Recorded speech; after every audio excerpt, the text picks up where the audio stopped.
everybody. I'm Soben Pin. Welcome to the Khmer Post USA Television show. Happy New Year!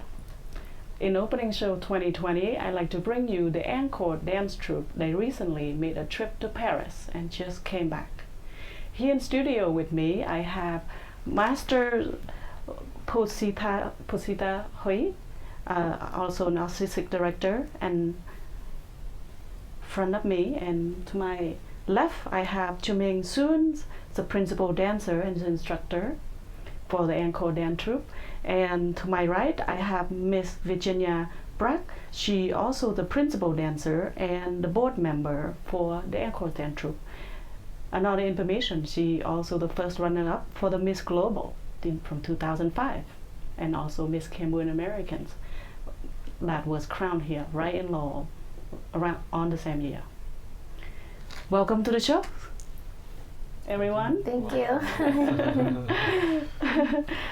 So how are you feeling? You just got back. We're feeling good, actually. Ready to go back to action.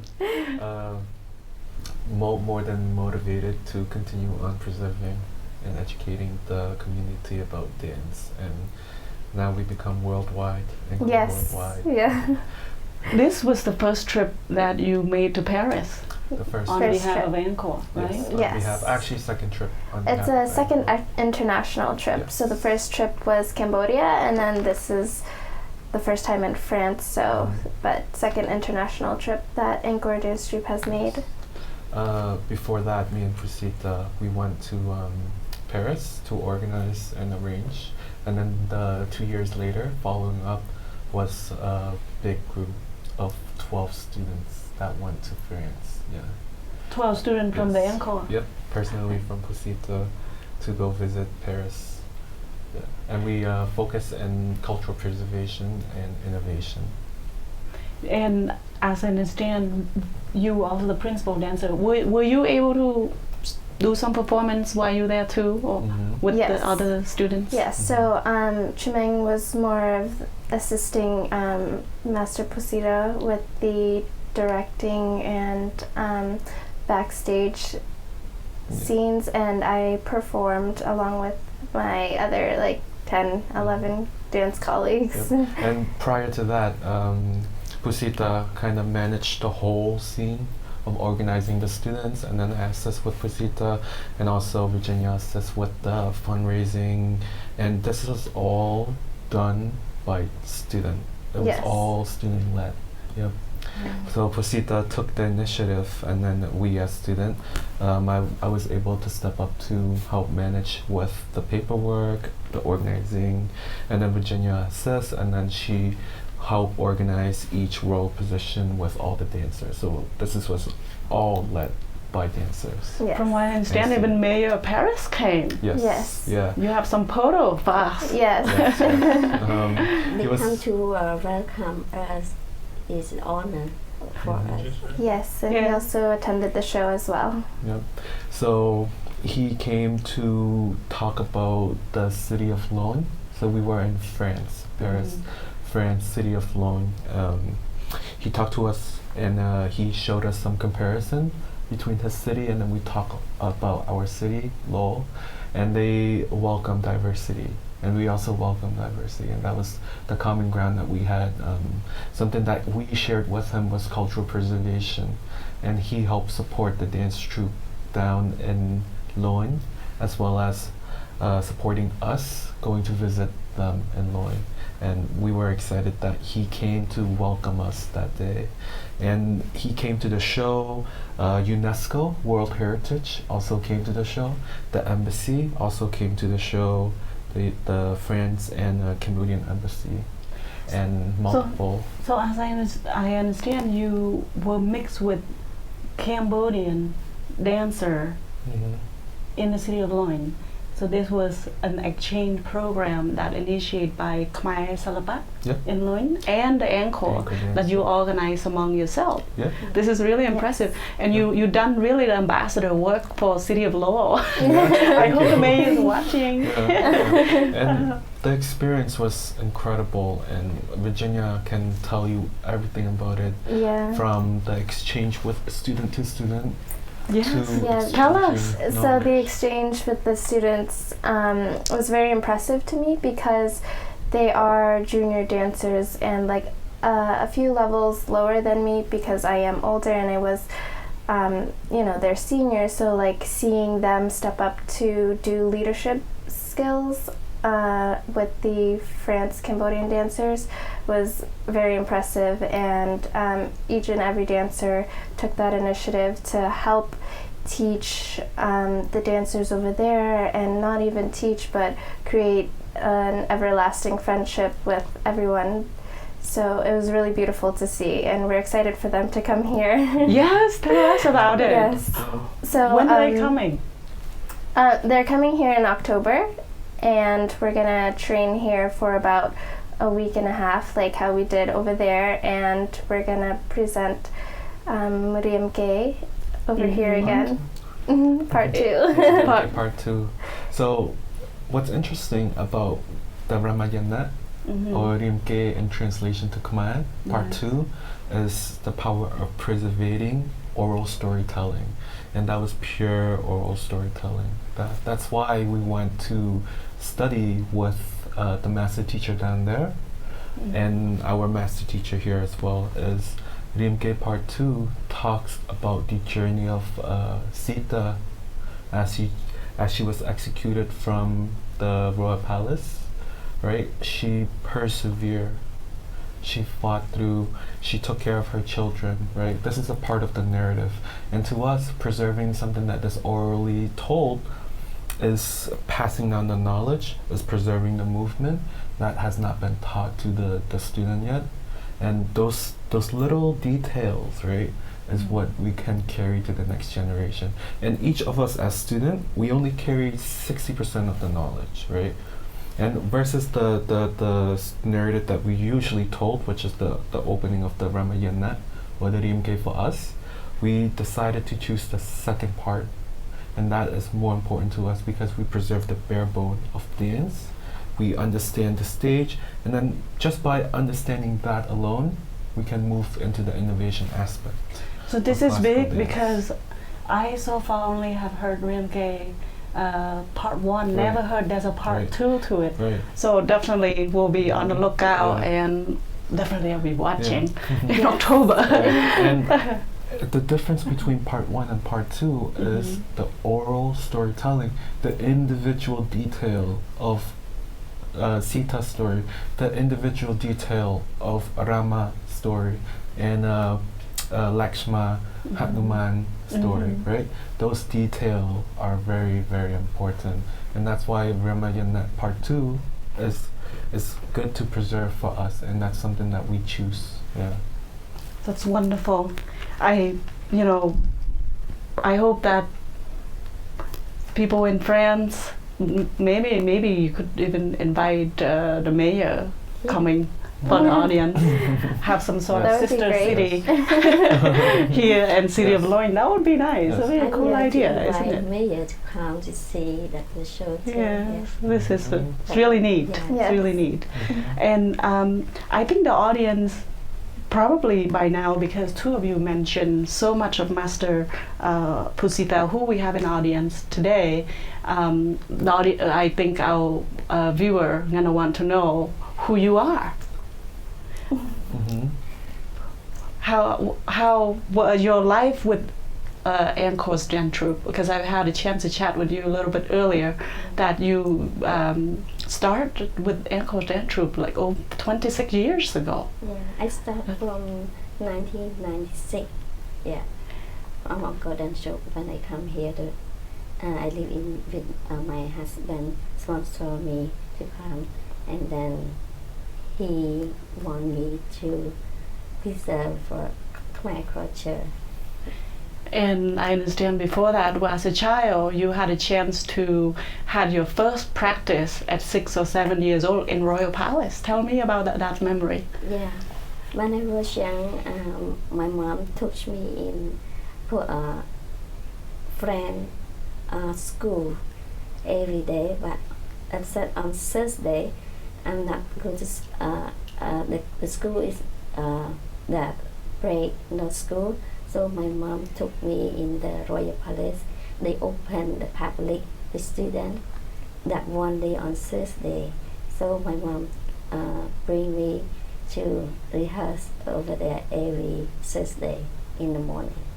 And this is before the 1975. Yeah, And how long will you practice there? just like 5 or 6 months. Yeah, and then after that, Khmer rules regime coming, and then I go to the Kampong Thom province. Yeah.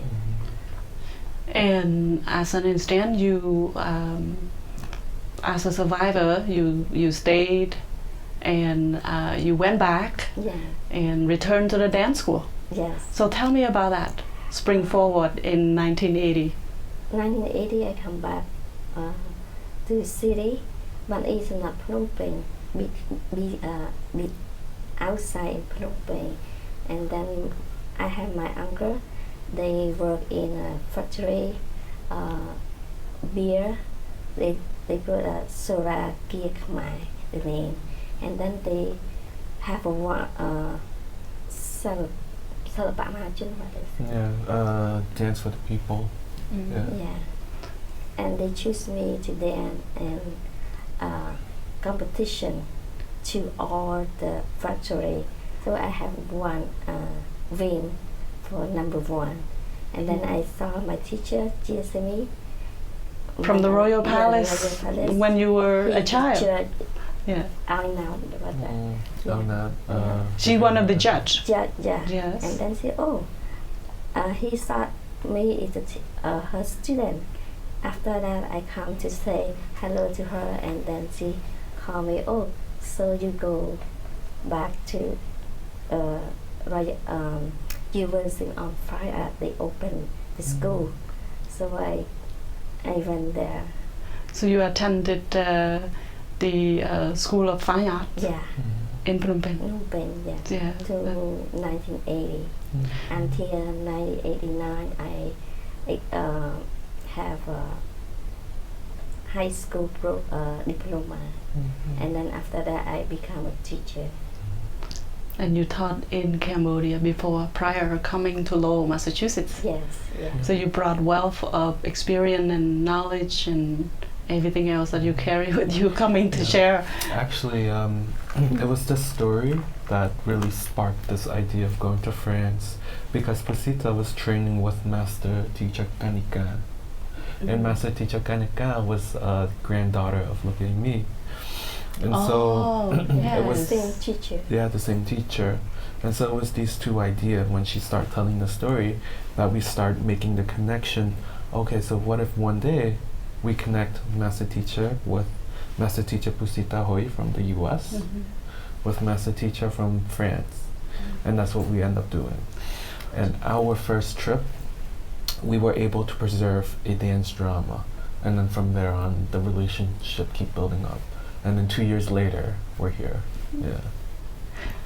So I think in plain language, when people see our dance, they have no idea when the dance was even created. We have such deep history that it went back to German Seven's her what's her name?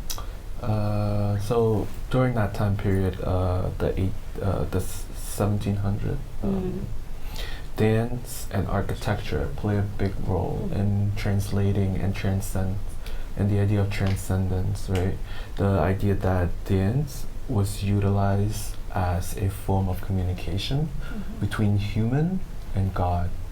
And that's why you see many dancers paint themselves white, and they dance very big. And during that time, dancers were only allowed to communicate with God, between heaven and earth, between the king and the dancer to heaven. But this is a dance that was created only for royal audience back in the day, and it didn't make public until when? 14th century? Until 1950. Yeah. Oh, got by my the timeline Queen. off right there. Yes. Yeah. So because the role of dance was used for only communicating with the gods, right? The queen actually decided that to make a little bit of changes in the dance. It's almost like a revolution, right? A new way of thinking. The idea of modernism in Cambodia reintroduced by the French, right? Because Cambodia was under the colonialization of the French, right? They were overseeing Cambodia for 100 years. And so that idea of modernism was brought to Cambodia.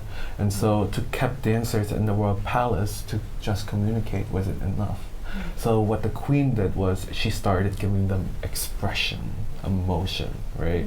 And maybe Virginia can demonstrate some of those expression, can demonstrate some of those emotion that has made the evolution very critical.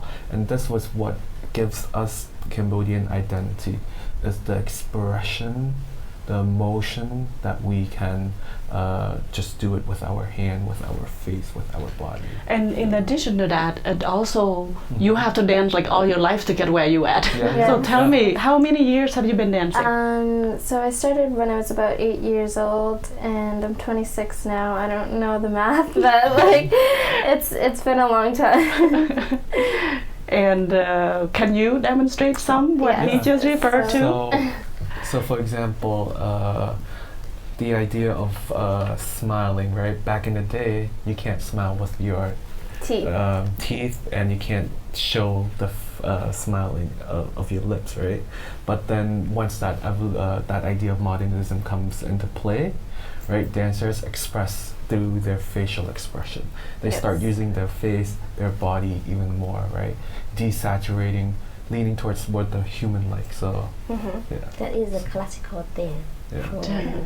The folk dance, you can smile, can laugh. You can use your teeth and more emotions. For folk dances, we imitate like the farmer's life and the village. Yeah, the village. So it's more playful and fun. But for classical dance, we don't speak. We just use our facial expressions and hand movements language. For our language. Yeah. So for example, to laugh or to smile would be. You see that facial expression is added on. Yeah. Or to be sad would be. And what this does is it creates emphasis. And it's mostly into the facial expression. So this evolution carved a huge identity for Cambodia. And that's why Cambodia is known in France, in America when they first tour, is that these simple expression, to smile, to worry, to cry, right? They emphasize on the drama, right? The Ramayana, the story we just explained, part 2, consists of purely all of that emotion, purely of that expression, dramatizing on the human face, right? Emphasizing on movement. When the Ramayana was written, do we know the history of this book? Yeah, so because I do have a copy at home. So Her Royal Highness, the Queen, she revised the whole story, the first part, right? She made it shorter. She made it more clear. She made it more precise, so that the audience can just watch it and understand in an instant. Now Queen. Yep. In 1950. 1950. Yep. And 1940, those ideas, that idea of Khmerization, that idea of modernism, came into play. So audiences were seeking something short, something that is a narrative, that has drama, right? And then emphasizing using new movement, like she just showed. New movement in there, making story very clear, precise, short, easy for the audience to understand. And right there, that was big.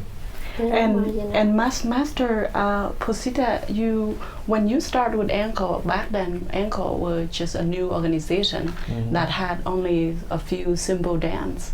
Like how has been the process of 26 plus years of transforming the organization to where it is today, that you created this legacy among with your Before peers? I come, it's just a small group and have a few then. But when I come, I just create a new and I teach all the students. And they have a grant sponsor from a teacher from Rufer to come to help me too. Yeah, and then so grow and grow big. Yeah. And now you have a team of almost 20 teachers, Yeah. including instructors and junior instructor.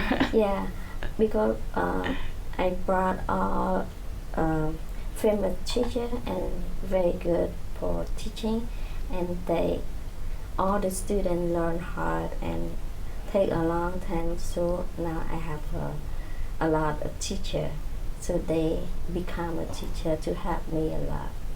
That's really wonderful. And now you have Chummeng and Virginia Yeah. now Yes. are also She- instructors. Yeah, she learned hard and attention, and she loved by herself like of her heart, and she don't care about money. She don't care everything.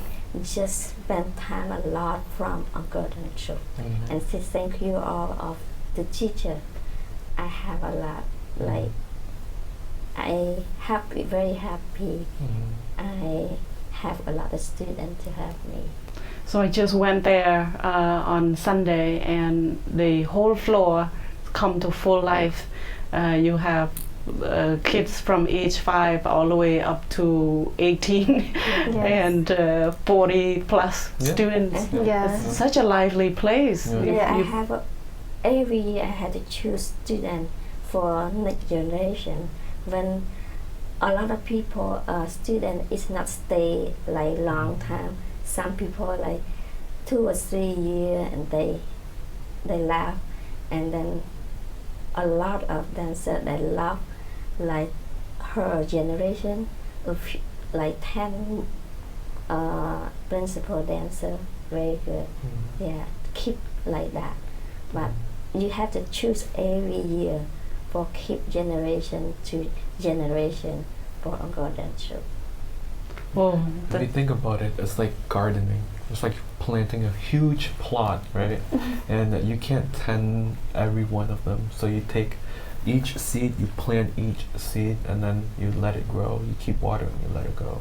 Over 20 years, you get trees, Mhm. almost like a forest. You know, the same thing like the Angkor Dance Troupe when you see flourish like a forest. Yeah, and the work never stops, right? Whether it's back end, whether it's caring for the tree, taking down its fruits and whatnot, the work continues. It never stops. So as a Yeah. teacher, you can see your students, and you can see who's more into it and who's more passionate into it, and that's where she chooses who picks it up faster, who is more into it, rather than someone who is just doing it as like a hobby. And she can see, as long as us as learning from under her, we can see our students and pick and choose who we think can grow and be a leader and also become a principal dancer. well, this is a legacy. Yes, Yes. it is. Yeah. It really is. And what would you say besides just, the practice, the hard work? When my son was there last Sunday, and he came out. I mean, he was hurting the next day all day. Couldn't walk up the stair. I mean, the pain is real. Yes. So what would you say besides the practice itself? So hard work. What else consists of in order to keep just this legacy, this cultural preservation going? Yeah, so that has always been a big question. Yeah. And has always been It's a been challenge. so much. Yes. And with the advancements of telecommunication, with the advancements of technology and whatnot, we have become connected to all the dancers worldwide. We have become connected to the dancers in France, and we are even more closer to them. We're able to share knowledge, right? Not just share what we know about dance, but we're able to transmit our information, how to do this, how to do that, how to manage this, how to manage that, right? And Virginia, as you know, social media expand, she almost kind of take the role of, you know, staying connected with these dancers worldwide, whether they're from California, France, you know. Yeah. She has that experience, so. Yes. That's wonderful. Yeah, but there's so much, it's more than just dancing and practicing for many years. As you grow older, you become part of like the backstage part of it as well, and helping the teacher organize the students and getting everyone together, and not only that, contacting like administration as well, and helping get grants and whatever it is, we're all through it. Even if it's to go to the store to get hairspray or like bobby pins, it's a lot of work, and it's amazing to see all these people having the same passion and dedication to help preserve the culture. And while we were in France, right, because this is something new for us, right, we're looking at innovation from a different perspective. We're looking at innovation from the France cultural perspective, right, how they preserve, right, how hard they work. We are more privileged, meaning we have the space from national park, versus the dancers in France. They have to find new space every week, every weekend, right? So having a community that dedicate their time, that dedicate their space just so that we can be there to practice is more than enough, right? And it's very rewarding at the end of the day, right? When we all come together. Yeah. It's really wonderful that have such a big space and everybody can practice at the Morgan Center. Yeah, they are lucky from Morgan Center give us the space, and very thank you for city and the Morgan Center. Yes, Yeah, we're very lucky to have a very supportive city here. And the October fundraiser for with this Rimke Part 2, that's what we're most looking forward to. Yeah. So I think our interview coming to the end for this segment, and so stay tuned. We will keep you updated for the October show. It will be featured at the MCC Nancy Donahue Theater. Yes. And thank you for being here. Thank You're you for welcome. having Looking forward to have you back again. Yeah. Yes. I mean, for more information, you can visit the Angkor Dance Troupe website, and you can reach out to us at any time.